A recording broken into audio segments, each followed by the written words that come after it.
Finally pay आउटको समय आइसकेको छ। मलाई माई फर्स्ट फन्डबाट इमेल आइसकेको छ। It's pay out time, your account is currently due for a pay out and we will like to get that to you as soon as possible. Simply log in to your dashboard here and hit the pay out request button भनेको छ है। त्यसपछि के भनेको छ, fill in your details and we will get it to you within 72 hours भनेको छ। त्यसपछि अब के गर्नु भनेको छ नि, यहाँ ड्यासबोर्डमा जाने भनेको छ र मेरो यो लाइभमा कति भएको छ प्रफिट भने 163 प्रफिट भएको छ होइन। कम छ भन्नु होला, तर यस्तै हुन्छ ट्रेडिङमा है, कहिलेकाहीँ धेरै कहिलेकाहीँ थोरै हुन्छ। र मैले यसमा कतिसम्म कमाएको थिएँ भने 335 कमाएको थिएँ र अहिले यो मन्थमा यतिमा क्लोज भयो। अब किन प्रफिट कम छ भन्नुहुन्छ होला, के छ भने अब एक्चुअली लाइभ एकाउन्ट पाइसकेपछि फन्डेड भइसकेपछि जुन 1% रिस्क गरिन्थ्यो त्योभन्दा कम रिस्क गर्नुपर्ने हुन्छ, किनकि फर्स्ट पे आउटमा तपाईँले तिर्नु भएको फी पनि रिफन्ड गरिदिन्छ होइन। सुरुमा त्यसरी चाहिँ तपाईँले सोच्नुपर्ने हुन्छ, सुरुमा चाहिँ थोरै रिस्क लिएर चाहिँ अनि पे आउट पनि रिसिभ गरिसकेपछि अनि चाहिँ तपाईँले रिस्क लिन सक्नुहुन्छ। अलिकति बढी 1% लिने कति लिनुहुन्छ त्यो लिन सक्नुहुन्छ। तर फर्स्ट पे आउटको चाहिँ तपाईँले कम रिस्क लिएर चाहिँ ट्रेड गर्दा के हुन्छ भने सेफ हुन्छ है। तपाईँको त्यो तिरेको फी चाहिँ आफूले पाउनु पर्ने छ नि त। जुन बेला चाहिँ अब जस्तै मैले फर्स्ट पे आउट लिँदैछु, मैले तिरेको फी मैले पाएपछि त अब के भन्नु, जिरो इन्भेस्टमेन्ट भयो नि त यहाँनिर होइन, किनकि मेरो इन्भेस्टमेन्ट यहाँ केही नै छैन है। त्यसपछि चाहिँ एकदम फ्री हुन्छु म। त्यसपछि चाहिँ अलिकति रिस्क बढी गर्दा हुन्छ, 1% नै गर्दा हुन्छ। तर म 1% चाहिँ गर्दिनँ, म 0.75 कि त 0.8% चाहिँ म रिस्क गर्छु मेरो लाइभ एकाउन्टमा अबदेखि चाहिँ।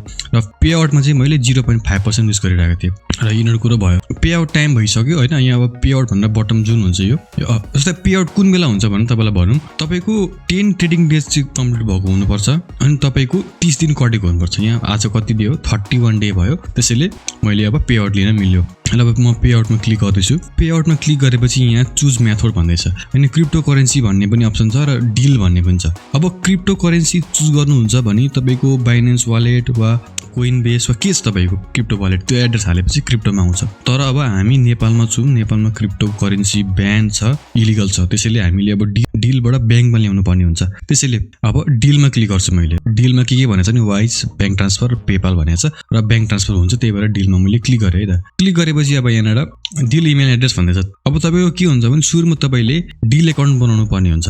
अब त्यो डिल एकाउन्ट कसरी बनाउने भने सुरुमा तपाईँ डिलको वेबसाइटमा जानुहोस् र त्यहाँ साइन अपमा थिच्नुहोस्।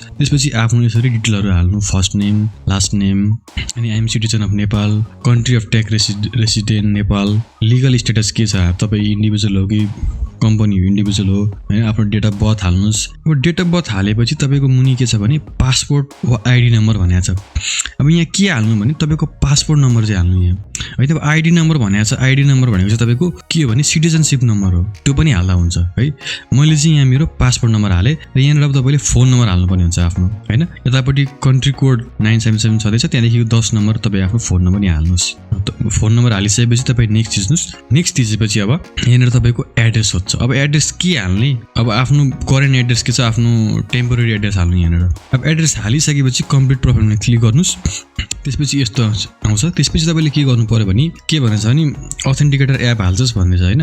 पर्दैन, त्यो मैले चाहिँ गरिनँ, तपाईँले गर्दा पनि हुन्छ। अथेन्टिकेटर एप भनेको चाहिँ एउटा तपाईँले एप हालेपछि 2 स्टेप अथेन्टिकेटर भन्ने सेटअप हुन्छ। तर म चाहिँ यहाँ कम्प्लिट साइन अपमा क्लिक गर्दैछु यहाँ चाहिँ तपाईँलाई देखाउनको लागि र कन्टिन्यू विदाउट त्यो गरेँ मैले। अब यहाँ आइसकेपछि के हुन्छ भने तपाईँको 25% कम्प्लिट भनेर देखाइरहेको छ होइन। तपाईँहरूले यहाँ भेरिफाई गर्नुपर्ने छ आफ्नो एकाउन्ट र भेरिफाई माई एकाउन्टमा क्लिक गरेर तपाईँले त्यहाँ अब स्टार्टमा थिचेपछि अब के हुन्छ भने यहाँनिर तपाईँलाई यसरी एउटा ओभरअल यो देखाउँछ होइन। तपाईँले के गर्नुपर्ने हुन्छ भने अब आफ्नो फोनमा यो क्युआर स्क्यान गर्ने, स्क्यान गरेर तपाईँ त्यो वेबसाइटमा गएपछि चाहिँ के हुन्छ भने तपाईँहरूले एउटा भ्यालिड डकुमेन्ट चाहिँ त्यो फोनबाट तपाईँहरूले स्क्यान गर्नुपर्ने हुन्छ र आफ्नो सेल्फी पनि खिच्नुपर्ने हुन्छ। त्यति खिचिसकेपछि यहाँनिर यसरी भेरिफाइङ यु भन्छ, अलिक समय लिन्छ यसले है। यसरी भेरिफाइङ भइसकेपछि थ्याङ्क यू भन्छ होइन, यो डकुमेन्ट हेज बिन भेरिफाइड भन्छ। त्यसपछि अब यहाँनिर के छ भने अरू पनि के छ यहाँ हेर्नुपर्ने हुन्छ। अब सेकेन्डमा के छ भने तपाईँको आइडेन्टिटी भइसक्यो। अब यहाँ के छ भने साइन अ कन्ट्र्याक्ट भनेर आउँछ होइन। यहाँनिर के गर्नुपर्ने हुन्छ भने I am waiting for my client to share a contract गर्नुपर्छ। त्यो कन्ट्र्याक्ट चाहिँ तपाईँलाई पे आउट लिएपछि इमेलमा माई फर्स्ट फन्डले पठाउँछ। अब हाम्रो यहाँ कम्प्लिट भइसक्यो है, हामीले यहाँनिर यति गर्नुपर्ने हो। अब हाम्रो काम उहाँ फेरि ड्यासबोर्डमै हो। फेरि ड्यासबोर्डमा जानुभन्दा अगाडि के गर्नुपर्छ भने तपाईँले आफ्नो विथड्रल मेथड हाल्नुपर्ने हुन्छ होइन। विथड्रल मेथड हाल्नको लागि आफ्नो डिल एकाउन्टमा लगइन गर्ने, विथड्रल मेथडमा जाने र एड मेथडमा थिचेपछि तपाईँहरूले यहाँनिर धेरै अप्सन पाउनुहुन्छ। ब्याङ्क ट्रान्सफरमा चाहिँ क्लिक गर्नुहोस्, आफ्नो नाम हाल्नुहोस्, कन्ट्रीको नाम हाल्नुहोस्, करेन्सी एनपिआर भइहाल्यो र लोकल ब्याङ्क भनेर सेलेक्ट गर्ने ठाउँ छ। तपाईँले आफ्नो एकाउन्ट होल्डरको नाम र कुन ब्याङ्क हो छान्नुहोस्, त्यसपछि आफ्नो एकाउन्ट नम्बर हाल्नुहोस्। हालिसकेपछि अब यहाँनिर सबै काम भइसक्यो। आफ्नो ब्याङ्कको नाम हाल्नुभयो, एकाउन्ट नम्बर हाल्नुभयो र आफ्नो नाम पनि हाल्नुभयो। त्यसपछि अब नेक्स्ट थिच्नुपर्छ तपाईँले। नेक्स्ट थिचेपछि यहाँनिर अब एड्रेस सोध्छ। एड्रेस के हाल्ने? अब एड्रेस भनेको तपाईँको ब्याङ्कमा कुन एड्रेस छ त्यही एड्रेस हाल्नुहोस् अनि एड थिचिदिनुहोस्। एड थिचेपछि तपाईँको इमेल एड्रेसमा एउटा कोड आउँछ। त्यो कोड के छ तपाईँले गएर आफ्नो मेलमा गएर हेर्नुहोस् र त्यो कोड यहाँ हाल्नुहोस्। हालिसकेपछि तपाईँको जुन विथड्रल मेथड छ एड भयो। अब तपाईँको डिलमा पैसा आएपछि तपाईँले यो ब्याङ्कमा तपाईँले विथड्र गर्न सक्नुहुन्छ पैसा। अब चाहिँ हामी ड्यासबोर्डमा जाऊँ हाम्रो माई फर्स्ट फन्डको।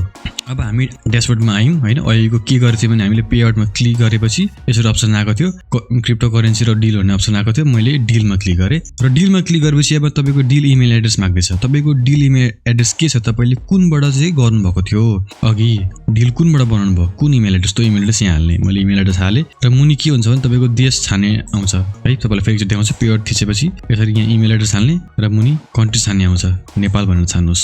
तपाईँले आफ्नो डिल एकाउन्टमा कुन इमेल एड्रेस हाल्नुभएको थियो त्यो चाहिँ एकदम ध्यान दिनु होला, होइन भने गल्ती हुनसक्छ तपाईँलाई।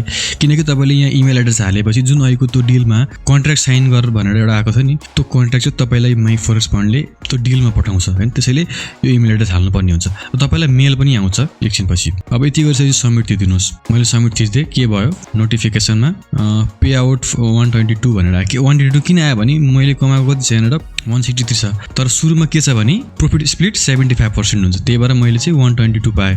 अब 72 आवर्स पछि भनेको छ नि त यहाँ होइन, 72 आवर्स पछि फुल डिटेल्स भनेको छ। अब के हुन्छ भने मैले मेरो पे आउट पनि पाउँछु र रिफन्ड पनि पाउँछु र फेज 1 र फेज 2 को 2% मैले प्रफिट स्प्लिट पनि पाउँछु। र यो म कति बजे गर्दैछु त्यो पनि हेरौँ। रातिको 8:33 बजे अनि जुन 22 मा गर्दैछु र अर्को इमेल कतिखेर आउँछ तपाईँहरूलाई म ट्याक्क तपाईँलाई भन्छु। कति टाइममा मेरो ब्याङ्कमा एमाउन्ट आएसम्म म तपाईँहरूलाई त्यो अपडेट दिइराख्छु। र अहिलेको समय चाहिँ 8:33 छ र जुन 22 हो। मैले पे आउट भनेर सबमिट गरिसकेँ। अब त्यो जुन इमेल आउँछ माई फर्स्ट फन्डबाट त्यो कहिले आउँछ म तपाईँहरूलाई त्यसको जानकारी दिन्छु। मलाई डिलबाट फेरि इमेल आएको छ र माई फर्स्ट फन्डबाट पनि इमेल आएको छ। त्यो जुन मैले भने त्यो कन्ट्र्याक्ट साइन गर्नुपर्ने हुन्छ हामीले डिलमा, त्यो कन्ट्र्याक्ट हामीलाई पठाएको छ। र यहाँनिर डिलले पनि मेल गरेको छ र माई फर्स्ट फन्डले पनि मेल गरेको छ। र यो मेल कति बजे आएको छ भने रातिको 11:53 मा यो मेल आएको छ। र यो त्यही दिन के हो, जुन 22 कै 11:53 मा मलाई यो मेल आएको हो। र सबसे सुरुमा मलाई कसले मेल गरेछ भने सुरुमा माई फर्स्ट फन्डले गरेको छ, pay out request has been proceed भनेर। त्यसपछि फेरि डिलबाटै आएको छ होइन, तपाईँलाई डिल एकाउन्टमा एउटा कन्ट्र्याक्ट सेन्ड भएको छ, त्यो रिभ्यू एन्ड साइन गर्नु भनेर। त्यसपछि फेरि माथि माई फर्स्ट फन्डबाटै आएको छ invitation to sign deal contract भनेर। अब यहाँनिर एउटा कन्ट्र्याक्ट हुन्छ, कन्ट्र्याक्टको लिङ्क हुन्छ डिल कन्ट्र्याक्टको। तपाईँले यो लिङ्कमा क्लिक गर्नुहोस्। क्लिक गरेपछि तपाईँलाई डाइरेक्ट त्यो डिलकै एकाउन्टमा लगिन्छ। यो वेबसाइट खोलिसकेपछि आफ्नो डिल एकाउन्ट आइडी पासवर्ड हाल्नुहोस् र लगइन गर्नुहोस्। र लगइन गर्ने बेलामा कोड माग्छ, त्यो कोड चाहिँ तपाईँको इमेलमा गएको हुन्छ। इमेलमा जानुहोस् र त्यो कोड के हो त्यो कोड हेर्नुहोस् र त्यो कोड चाहिँ त्यहाँनिर लगेर लेख्नुहोस्। लेखिसकेर कम्प्लिट लगइनमा क्लिक गर्नुहोस्। अब कम्प्लिट लगइनमा क्लिक गरिसकेपछि अब तपाईँको डिल एकाउन्ट खुल्छ। अब यहाँ तपाईँले के देख्नुहुन्छ भने एउटा कन्ट्र्याक्ट भनेर आएको हुन्छ, ट्रेडर्स ग्लोबल ग्रुप भनेर माई फर्स्ट फन्डबाट यो कन्ट्र्याक्ट आएको हुन्छ। हामीले यो रिभ्यू एन्ड साइनमा क्लिक गरेर यसलाई एग्री एन्ड साइन गर्नुपर्ने हुन्छ। र त्यो साइन गर्नुभन्दा अगाडि एकचोटि तपाईँले यो फर्म पढ्नुहोस्, कन्ट्र्याक्ट पढ्नुहोस् होइन के लेखेको छ भनेर। मैले पढिसकेको छु त्यही भएर म पढ्दिनँ। तपाईँले यो कन्ट्र्याक्टमा के देख्न सक्नुहुन्छ भने तपाईँको कन्ट्र्याक्टरको नाम र तपाईँको त्यहाँ नाम लेखेको हुन्छ। र यहाँनिर तपाईँले के देख्नुहुन्छ एउटा कम्प्लिट डिटेल्स देख्न सक्नुहुन्छ, कुन बेला साइन गरेको, कुन टाइममा साइन गरेको भनेर। र तपाईँको जब टाइटल हेर्न सक्नुहुन्छ, यहाँ ट्रेडर भनिरहेको छ होइन, स्कोप अफ वर्क भनेको ट्रेडिङ भनेको छ, ओभरअल कन्ट्र्याक्ट छ। त्यसैले यस्तो बकाइदा एउटा कन्ट्र्याक्ट छ होइन, यो तपाईँले एज अ प्रुफ राख्न सक्नुहुन्छ। त्यसको लागि तपाईँले के गर्नुहोस् भने यो मुनि डाउनलोडमा क्लिक गर्नुस् र तपाईँ यो कन्ट्र्याक्ट डाउनलोड गरेर राख्नुस्, किनकि पछि केही अप्ठ्यारो पर्यो भने यो कन्ट्र्याक्टले हेल्प गर्न सक्छ। किनकि हामीलाई बकाइदा हामीले कन्ट्र्याक्ट साइन गरेको छौँ, हाम्रो पोस्ट एज अ ट्रेडर भनेर देखिरहेछ, हामीले कन्ट्र्याक्ट बेसिसमा काम गरिरहेको छौँ भन्दै आएको छ। त्यसैले त्यो डाउनलोड गरिसकेर के गर्नु भने एकचोटि पढ्ने भए पढ्नुहोस् होइन, र पढिसकेर मुनि एग्री एन्ड साइन लेखेको हुन्छ त्यहाँ क्लिक गर्नुहोस्। तपाईँले एग्री एन्ड साइनमा क्लिक गरेपछि तपाईँले यो कन्ट्र्याक्टमा साइन गर्नुभयो र तपाईँको र माई फरेक्स फन्ड बिचमा डिलमा पनि कन्ट्र्याक्ट भयो। मैले जति पनि कमाउँछु त्यो पैसा चाहिँ मलाई यो डिल एकाउन्टमा हालिदिए भनेर एउटा एग्रिमेन्ट भइसक्यो। अब यति गरिसकेपछि हामीले जुन कन्ट्र्याक्ट छ त्यो पनि भरिसक्यौँ। अब चाहिँ हाम्रो कम्प्लिट भइसक्यो। अब चाहिँ तपाईँले जति पनि पैसा कमाउनुहुन्छ तपाईँले माई फरेक्स फन्डबाट डिलमा हाल्दाखेरि ट्याक्कै यो डिल एकाउन्टमा आउँछ र तपाईँले यहाँबाट आफ्नो विथड्रल मेथड के छ त्यहाँबाट ब्याङ्क ट्रान्सफर गर्न सक्नुहुन्छ। मेरो जुन मैले प्रोसेस गरेको थिएँ माई फरेक्स फन्डबाट यहाँ भइसकेको छ, यानि कि माई फरेक्स फन्डबाट मलाई एउटा मेल आएको छ र यो मेल कति बजे आएको भने जुन अगाडि एप्लाई गरेको थिएँ त्यो एप्लाई गरेपछि यो 24 जुनको बिहानको 2:58 आएको छ। यो मेलमा के भनेको छ भने congratulation you have qualified for $253 as evaluation live bonus, 112 refund र फेज 1 र फेज 2 को बोनस सहित गरेर चाहिँ यति आएको। मैले मेरो प्रफिट विथड्र भनेको $122 हो, त्यसमा यिनीहरू यो मैले तिरेको फिज र फेज 1 र फेज 2 बाट मैले गरेको प्रफिटको पनि बोनस 253 भनेर आएको छ। यो माई फरेक्स फन्डले गरेको छ भने अर्को डिलबाट आएको छ। डिलमा के भनेको छ भने यु गट पेड भनेर आएको छ, मतलब माई फरेक्स फन्डले तपाईँको डिलमा पैसा हालिदियो भनेको छ। अब म डिल एकाउन्टमा जान्छु, कसरी ब्याङ्कमा हाल्ने त्यो प्रोसेस तपाईँलाई सिकाउँछु यता। अब डिलमा एकचोटि आइसकेपछि हामीले त्यही हो लगइन गर्नुपर्छ होइन। लगइन गरेपछि कोड माग्छ है, तपाईँ आफ्नो जिमेलमा जानुहोस्, मेल एड्रेसमा जानुहोस्, कोड पठाएको हुन्छ, म मेरो कोड हाल्छु। अब कोड हालिसकेपछि कम्प्लिट लगइनमा क्लिक गर्नुहोस्, लगइन हुन्छ। अब यहाँ लगइन भएपछि तपाईँले के देख्न सक्नुहुन्छ भने यहाँ के भनेको छ फ्रम ट्रेडर्स ग्लोबल ग्रुप, यानि कि यो चाहिँ माई फरेक्स फन्डको जुन कम्पनी हो, यो कम्पनीको नाम थियो, त्यसले मलाई कति पठाएको छ $253 पठाइसकेको छ। अब यहाँ आइसकेपछि अब हामीले विथड्र गर्नुपर्ने हुन्छ। विथड्र कसरी गर्ने भने विथड्रमा थिच्ने।